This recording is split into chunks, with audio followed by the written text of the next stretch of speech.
దేవుడు ఒక వ్యక్తి మీద ప్రతీకారం ఎట్లా తీసుకుంటాడో తెలుసా? మా మీద భయంకరమైన మాటలు అంటూ ఉండేవారు, కానీ మేము మౌనంగా ఉన్నాం. ఈ రోజు దాకా 50 రోజులు వాళ్ళని క్షమించి ప్రార్థన చేశాం. దేవుడు ఎట్లా ప్రతీకారం తీసుకుంటాడంటే, నువ్వు ఎవరెవరి దగ్గర నువ్వు నిందించబడి అవమానించబడి బలహీనమైనావు, వాళ్ళ ముందు నిన్ను ఎక్కలేనంత ఎత్తైన కండం మీదకి ఎక్కిస్తాడు. ఆ విధంగా ప్రతీకారం తీసుకుంటాడు, అంతా ఇచ్చేస్తాడంట. ఒకటి చెప్పాలా, వినండి జాగ్రత్త. నీ బాధ చూసి నీ అన్నైనా తమ్ముడైనా నీ బావమర్దైనా వీడు బాగుపడలేదని కొంత డబ్బిచ్చి నీకు సహాయం చేస్తాడేమో.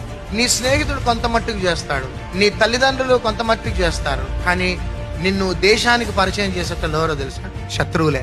మమ్మల్ని ప్రపంచానికి పరిచయం చేసింది ఎవరంటే శత్రువులే. బెల్లంపల్లికి ప్రపంచాన్ని తెచ్చి బెల్లంపల్లికి ఇన్ని లక్షల మందిని తెచ్చింది. మమ్మల్ని నిందించి భయంకరమైన మాటలు అన్న వారందరూ దీవించబడును గాక, వారి పిల్లలు దీవించబడును గాక.